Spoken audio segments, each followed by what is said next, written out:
നമസ്കാരം സുഹൃത്തുക്കളെ. രാമായണം നമ്മൾക്കെല്ലാം സുപരിചിതമാണ്. തിന്മയ്ക്കുമേൽ നന്മ വിജയം നേടിയ കഥ. എന്നാൽ ശ്രീരാമ പട്ടാഭിഷേകത്തിനു ശേഷം അയോധ്യയിൽ എന്താണ് സംഭവിച്ചതെന്ന് നമ്മളിൽ എത്ര പേർക്കറിയാം? എങ്ങനെയാണ് മര്യാദാ പുരുഷോത്തമനായ ശ്രീരാമൻ ഈ ഭൂമിയിലെ തന്റെ ജീവിതം അവസാനിപ്പിച്ചത്? തന്റെ നിഴലായി കൂടെയുണ്ടായിരുന്ന ലക്ഷ്മണന്റെ അന്ത്യം ഇത്ര ദാരുണമായതെന്തുകൊണ്ടാണ്? ഏറ്റവും പ്രധാനമായി, രാമന്റെ പ്രാണപ്രിയനായ ഹനുമാനെ എന്തിനാണ് ഭഗവാൻ കബളിപ്പിച്ചത്? ഇന്നും ഹനുമാൻ ജീവിച്ചിരിക്കുന്നുവെന്ന് വിശ്വസിക്കപ്പെടുന്നത് എന്തുകൊണ്ട്? ചരിത്രത്തിന്റെ താളുകളിൽ മറഞ്ഞുപോയ ഹൃദയസ്പർശിയായ ആ അന്ത്യനിമിഷങ്ങളുടെ കഥയാണ് ഇന്ന് നമ്മൾ പങ്കുവെക്കുന്നത്. ഒരു രാമഭക്തനും ഹനുമാൻ ഭക്തനും കണ്ടിരിക്കേണ്ട, കണ്ണു നനയിക്കുന്ന ഈ വീഡിയോ മുഴുവനായി കാണുക. ത്രേതായുഗം അതിന്റെ അവസാന നാളുകളിലേക്ക് കടക്കുകയായിരുന്നു. രാവണവധവും ലങ്കാവിജയവും കഴിഞ്ഞ് വർഷങ്ങൾ പിന്നിട്ടു. ശ്രീരാമന്റെ അവതാര ലക്ഷ്യം ഏതാണ്ട് പൂർത്തിയായി കഴിഞ്ഞു എന്ന് ദേവലോകം തിരിച്ചറിഞ്ഞു. മഹാവിഷ്ണു തന്റെ വൈകുണ്ഠത്തിലെ രൂപത്തിലേക്ക് മടങ്ങേണ്ട സമയം അതിക്രമിച്ചിരിക്കുന്നു. ഭഗവാൻ ശിവനും ബ്രഹ്മാവും ചേർന്ന് മരണത്തിന്റെ ദേവനായ യമധർമ്മനോടൊരു കാര്യം ആവശ്യപ്പെട്ടു. ശ്രീരാമന്റെ അടുത്തേക്ക് പോകുക, അദ്ദേഹത്തെ മടക്കയാത്രയ്ക്ക് സമയമായെന്ന് ഓർമ്മിപ്പിക്കുക. എന്നാൽ യമൻ ഒരു വലിയ പ്രതിസന്ധിയിലായിരുന്നു. ശ്രീരാമൻ വസിക്കുന്ന അയോധ്യയിലേക്ക് പ്രവേശിക്കുക എന്നത് യമൻ അസാധ്യമായിരുന്നു. കാരണം മറ്റാരുമല്ല, സാക്ഷാൽ ഹനുമാൻ തന്നെ. ശ്രീരാമന്റെ കാവൽക്കാരനായി ഹനുമാൻ ഉള്ളിടത്തോളം കാലം മരണത്തിന് ആ രാജ്യത്തിന്റെ അതിർത്തി പോലും കടക്കാൻ കഴിയില്ല.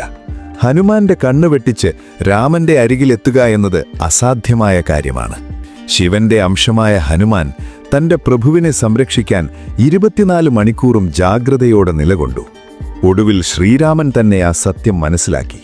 തന്റെ അവതാരം അവസാനിപ്പിക്കണമെങ്കിൽ ഹനുമാനെ അവിടെ നിന്നും മാറ്റിയേ തീരൂ. അതിനായി ഭഗവാൻ ഒരു തന്ത്രം പ്രയോഗിച്ചു. ഒരു ദിവസം രാവിലെ സരയൂ നദിക്കരയിൽ നിൽക്കുമ്പോൾ രാമൻ തന്റെ വിരലിലെ സ്വർണമോതിരം പതുക്കെ താഴെയിട്ടു. അത് നിലത്തെ ഒരു ചെറിയ ദ്വാരത്തിലൂടെ പാതാളത്തിലേക്ക് വീണുപോയി. രാമൻ ഹനുമാനെ അരികിലേക്ക് വിളിച്ചു പറഞ്ഞു, ഹനുമാൻ, സീത എനിക്ക് സ്നേഹപൂർവം നൽകിയ ആ മോതിരം അതാ ആ ദ്വാരത്തിലൂടെ താഴേക്ക് പോയിരിക്കുന്നു. നീയൊന്നു പോയി അത് എടുത്തു തരുമോ? തന്റെ സ്വാമിക്ക് വേണ്ടി ജീവൻ പോലും നൽകാൻ തയ്യാറുള്ള ഹനുമാൻ ഒട്ടും ആലോചിച്ചില്ല. പ്രഭു, ഇത്ര ചെറിയ കാര്യത്തിന് അങ്ങ് എന്നോട് അപേക്ഷിക്കണോ? ഇതാ, ഞാൻ ഇപ്പോൾ തന്നെ അതെടുത്തു വരാം. ഹനുമാൻ തന്റെ ശരീരം ഒരു ഉറുമ്പിനോളം ചെറുതാക്കി ആ ദ്വാരത്തിലൂടെ ഇറങ്ങിച്ചെന്നു. എന്നാൽ ആ ദ്വാരം ഒരു സാധാരണ കുഴിയായിരുന്നില്ല. അത് പാതാള ലോകത്തേക്കുള്ള വഴിയായിരുന്നു. ഹനുമാൻ അവിടെ എത്തിയപ്പോൾ നാഗരാജാവായ വാസുകിയെ കണ്ടു. ഹനുമാൻ കാര്യം അവതരിപ്പിച്ചു. വാസുകി ഒരു വലിയ മാളികയിലേക്ക് ഹനുമാനെ കൊണ്ടുപോയി. അവിടെ കണ്ട കാഴ്ച ഹനുമാനെ അമ്പരപ്പിച്ചു കളഞ്ഞു. ആ വലിയ മുറി നിറയെ സ്വർണമോതിരങ്ങൾ കുമിഞ്ഞുകൂടി കിടക്കുന്നു. ലക്ഷക്കണക്കിന് മോതിരങ്ങൾ. എല്ലാം കാണാൻ രാമന്റെ മോതിരം പോലെ തന്നെയുണ്ട്. ഹനുമാൻ ആശയക്കുഴപ്പത്തിലായി. ഇതിലേതാണ് എൻ്റെ സ്വാമിയുടെ മോതിരം? അദ്ദേഹം ചോദിച്ചു. അപ്പോൾ നാഗരാജാവ് ഒരു ചിരിയോടെ പറഞ്ഞു, ഹനുമാൻ, നീ നോക്കുന്ന എല്ലാ മോതിരങ്ങളും രാമന്റേത് തന്നെയാണ്. ഓരോ യുഗത്തിലും രാമൻ അവതരിക്കാറുണ്ട്. അദ്ദേഹത്തിന്റെ അവതാരകാലം കഴിയുമ്പോൾ അദ്ദേഹം ഒരു മോതിരം താഴേക്കിടും. അത് തിരഞ്ഞുവരുന്ന ഹനുമാന്മാർക്കുള്ള സൂചനയാണത്. നീ ഇവിടെ മോതിരം തിരയുമ്പോൾ അവിടെ ഭൂമിയിൽ രാമൻ തന്റെ അവതാരം പൂർത്തിയാക്കുകയാണ്. കാലചക്രം ആവർത്തിച്ചുകൊണ്ടേയിരിക്കും. ഈ വാക്കുകൾ കേട്ട ഹനുമാൻ സ്തംഭിച്ചുപോയി. തന്റെ സ്വാമി തന്നെ കബളിപ്പിച്ചത് എന്തിനാണെന്ന് അദ്ദേഹത്തിന് അപ്പോഴാണ് മനസ്സിലായത്. അതേസമയം അയോധ്യയിൽ ഹനുമാന്റെ അഭാവം മുതലെടുത്ത് യമധർമ്മൻ ഒരു സന്യാസിയുടെ വേഷത്തിൽ രാമനെ കാണാനെത്തി. തനിക്ക് രാമനോട് അതിരഹസ്യമായി ചില കാര്യങ്ങൾ സംസാരിക്കാനുണ്ടെന്ന് അദ്ദേഹം അറിയിച്ചു. എന്നാൽ യമൻ ഒരു നിബന്ധന വെച്ചു. നമ്മുടെ സംഭാഷണമധ്യേ ആരെങ്കിലും ഈ മുറിയിലേക്ക് പ്രവേശിച്ചാൽ അവരെ നിങ്ങൾ വധശിക്ഷയ്ക്ക് വിധിക്കണം. രാമൻ അത് സമ്മതിച്ചു. തന്റെ ഏറ്റവും വിശ്വസ്തനായ അനുജനെ വാതിക്കൽ കാവൽ നിർത്തി രാമൻ പറഞ്ഞു, ലക്ഷ്മണ, ആരും അകത്തേക്ക് പ്രവേശിക്കരുത്. പ്രവേശിക്കുന്നവർക്ക് വധശിക്ഷ ഉറപ്പാണ്. ഇതെന്റെ കൽപ്പനയാണ്.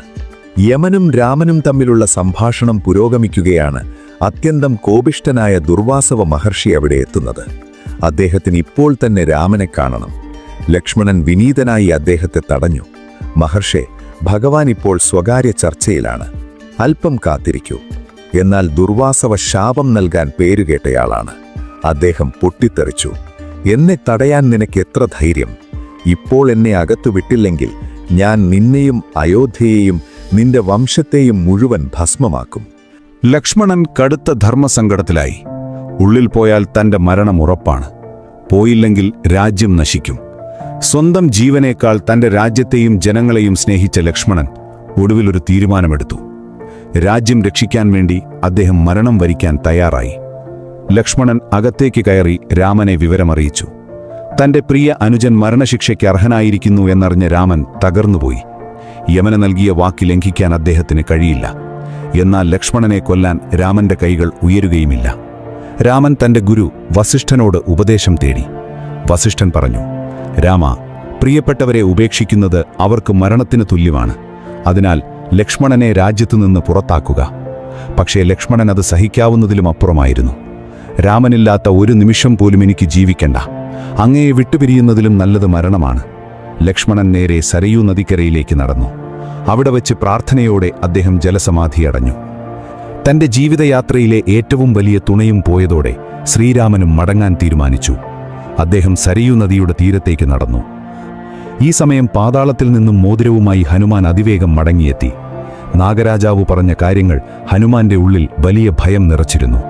അദ്ദേഹം അയോധ്യയിലെത്തിയപ്പോൾ കണ്ടത് സരയൂ നദിയിൽ ഇറങ്ങാൻ തയ്യാറെടുക്കുന്ന രാമനെയാണ്. സ്വാമി, എന്നെ ചതിച്ചതാണോ? എന്തിനാണ് എന്നെ മോതിരമെടുക്കാൻ അയച്ചത്? ഹനുമാൻ പൊട്ടിക്കരഞ്ഞുകൊണ്ട് ചോദിച്ചു.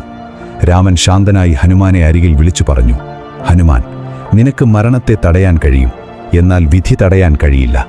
ഈ ഭൂമിയിലെ എന്റെ സമയം കഴിഞ്ഞിരിക്കുന്നു. നീ ഇവിടെ ഉണ്ടായിരുന്നുവെങ്കിൽ യമന് എന്നെ കൊണ്ടുപോകാൻ സാധിക്കില്ലായിരുന്നു. അതുകൊണ്ടാണ് നിന്നെ ഞാൻ മാറ്റി നിർത്തിയത്. ഹനുമാൻ രാമന്റെ പാദങ്ങളിൽ വീണ് കരഞ്ഞു. എനിക്കും അങ്ങയുടെ കൂടെ വരണം. അങ്ങയില്ലാത്ത വൈകുണ്ഠം എനിക്ക് വേണ്ട. എന്നാൽ രാമൻ ഹനുമാന്റെ തലയിൽ കൈവച്ച് അനുഗ്രഹിച്ചുകൊണ്ട് പറഞ്ഞു, ഇല്ല ഹനുമാൻ, ഈ ലോകത്ത് ധർമ്മം നിലനിർത്താൻ നീ ഇവിടെ ഉണ്ടാകണം. ലോകാവസാനം വരെ നീ ചിരഞ്ജീവിയായി വാഴണം. കലിയുഗത്തിൽ മനുഷ്യർക്ക് തുണയായി നീ ഭൂമിയിൽ ഉണ്ടാകണം. എവിടെ രാമനാമം ജപിക്കപ്പെടുന്നുവോ അവിടെ നിന്റെ സാന്നിധ്യമുണ്ടാകണം. ശ്രീരാമൻ പതുക്കെ സരയൂ നദിയിലേക്ക് പദങ്ങൾ വെച്ചു.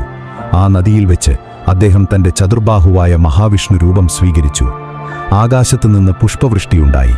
അയോധ്യയിലെ അന്തരീക്ഷം ദിവ്യമായ പ്രകാശത്താൽ നിറഞ്ഞു. അങ്ങനെ ശ്രീരാമൻ വൈകുണ്ഠത്തിലേക്ക് മടങ്ങി. സുഹൃത്തുക്കളെ, ഇതാണ് രാമായണത്തിന്റെ ആരും അധികം ചർച്ച ചെയ്യാത്ത അന്ത്യം. ജീവിതമൊരു ചക്രമാണെന്നും ജനനവും മരണവും വിധിയുടെ ഭാഗമാണെന്നും ഈ കഥ നമ്മെ പഠിപ്പിക്കുന്നു. ഇന്നും ഹനുമാൻ നമ്മുടെ ഇടയിലുണ്ടെന്ന് ഭക്തർ വിശ്വസിക്കുന്നു. ഹിമാലയത്തിലെ ഏതോ ഒരു നിഗൂഢ കോണിലിരുന്ന് അദ്ദേഹം ഇന്നും രാമ രാമ എന്ന് ജപിച്ചുകൊണ്ടിരിക്കുന്നു. ഹനുമാൻ സ്വാമിയുടെ അനുഗ്രഹം ഉള്ളിടത്തോളം കാലം അധർമ്മത്തിന് നമ്മെ തൊടാൻ കഴിയില്ല.